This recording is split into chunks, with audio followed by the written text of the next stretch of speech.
बेटी की विदाई। कहानी एक ऐसी बेटी की विदाई की है जिसके मायके से जाने का मकसद कुछ और ही था। क्या है माँ, कितनी सिंपल शादी की है मेरी। मैंने क्या क्या नहीं सोचा था। अरे बेटा, कैसे तेरी शादी धूमधाम से करती।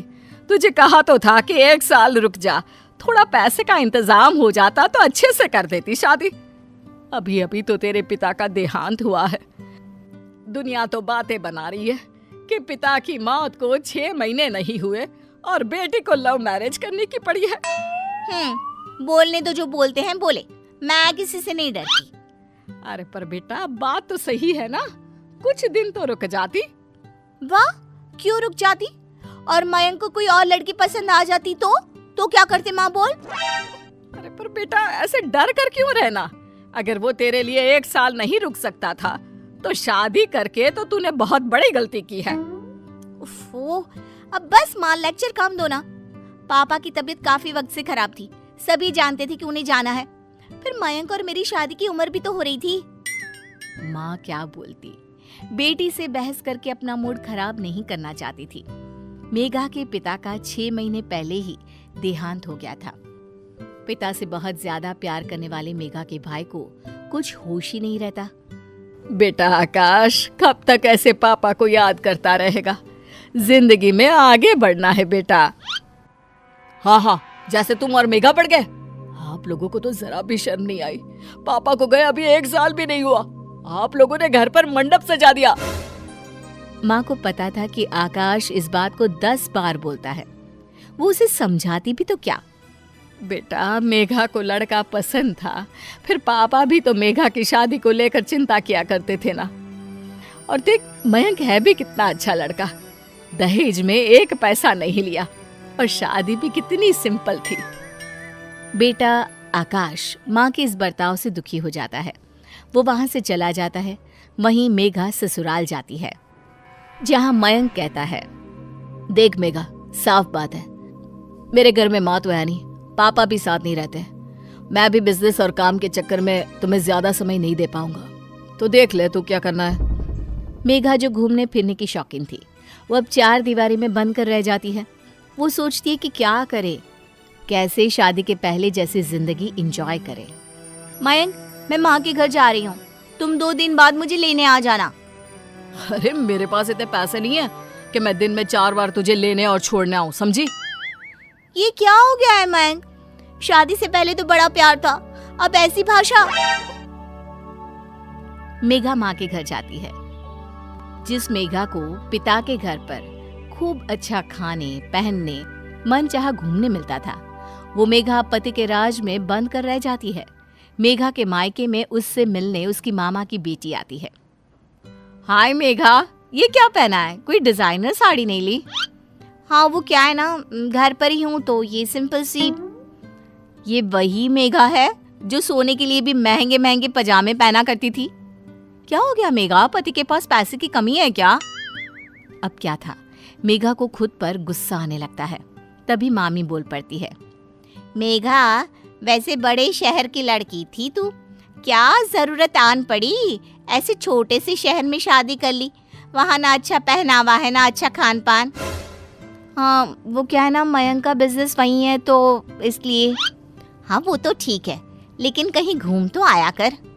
अब मेघा क्या कहती कि मयंक के पास पैसे नहीं है। कहाँ तो इतना घूमने फिरने की शौकीन मेघा। अब क्या करे सबके जाने के बाद। माँ, मुझसे बहुत बड़ी गलती हो गई मयंक से शादी करके। मैंने तो पापा का जाना भी नहीं देखा। मयंक जो पैसा दिखाया करता था वो पैसा उसके पास है ही नहीं। ऊपर से छोटा शहर, शुरू होते ही खत्म हो जाता है। ना कोई मॉडर्न कपड़ा पहनो, ना कहीं घूमने जाओ। माँ, मेरी जिंदगी तो किसी बूढ़ी औरत जैसी हो गई है। देख बहन, अब यहाँ तो कुछ है नहीं। पापा के जाने के बाद तुरंत तेरी शादी के कारण सब लोग हमसे नाराज हैं। अरे तो मैं कौन सा कोई बहुत खुश हूँ? मैं भी तो जैसे तैसे लाइफ काट रही हूँ। अरे तो की क्यों शादी? कोई तेरी उम्र भी इतनी नहीं हो रही थी, तब तो लव मैरिज के चक्कर में तूने शादी कर ली। और अब रो रही है कि शहर छोटा है, मयंक के पास वो पैसा नहीं है जो वो दिखाया करता था। क्यों? अब वो तेरा पति है, वो जिस हाल में रखे रह, समझी? जो बात माँ को समझानी चाहिए थी वो भाई समझा रहा था, लेकिन लालची मेघा को अब मायके में रहना ज्यादा अच्छा लगने लगा। कारण आराम और महंगी शौक। बेटा, मयंक का फोन आया था। वो बोल रहा था कि खाना नहीं खा पा रहा है ढंग से, तो मेघा को भेज दे। भगा रही हो? साफ साफ बोल दो कि ससुराल चली जाओ। क्यों नहीं रखा जा रहा है क्या बेटी को? अरे कैसी बात कर रही है मेघा, तू तो मेरी औलाद है, क्यों नहीं रखूंगी तुझे भला? तेरा ही तो घर है ये। लेकिन वाह, जब मेरा घर है तो रहने देना। वैसे भी कौन सी पापा की नाक रही है कि बेटी शादी के बाद मायके में आ पड़े तो कट जाएगी। तभी भाई आता है। देख मेघा, बहुत हो गया तेरा। जिंदगी कोई खेल नहीं है जो तू जैसी मर्जी वैसे करे। किसी के घर की बहू बनकर गई है तो वहाँ की भी निभानी है ना। बकवास मत करो। घर पापा का है और मेरा भी हक है। मैं कल ही वकील बुलाकर बात करती हूँ। माँ के तो पैरों तले जमीन ही हिल जाती है कि ये क्या बोल रही है। वो बेहोश होने ही वाली होती है कि बेटा उन्हें थाम लेता है। माँ क्या हो गया? प्लीज परेशान ना हो माँ। अरे बेटा, समझ में नहीं आ रहा इस लड़की की परवरिश में मैंने कौन सी कमी छोड़ी। ये जैसा कहती गई मैं करती रही। तो मैंने कौन सी गैर कानूनी बात कर दी है? जो है वही तो कहा। क्यों?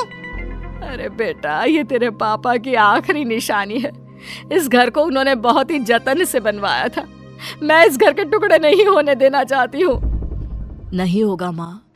ठीक है, तू वकील को लेकर आना चाहती है ना? ठीक है, लेकर आ।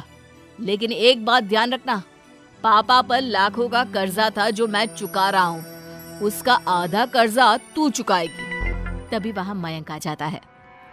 मेघा, मैं दूसरी शादी कर रहा हूँ। आए दिन तुम मायके में पड़ी रहती हो। मेरे घर को तुम्हारी जरूरत है, लेकिन नहीं, तुम्हें तो अपने घर और परिवार से ज्यादा जरूरी बड़ा शहर पसंद है। वैसे तुमको ना ये बात शादी से पहले सोचनी चाहिए थी, लेकिन कोई ना। मेघा को समझ में नहीं आता कि ये क्या हो गया। कहाँ तो उसने एक ऐश की जिंदगी सोची थी, लेकिन हाय रे, ये क्या हो गया। नहीं प्लीज, आप लोग ऐसी बात ना करो। मैं कहाँ से पापा का कर्जा भरूंगी? मयंक, तुम दूसरी शादी क्यों कर रहे हो? मैं घर चलती हूँ, मुझे माफ कर दो। माँ, मेरी विदाई कर दो।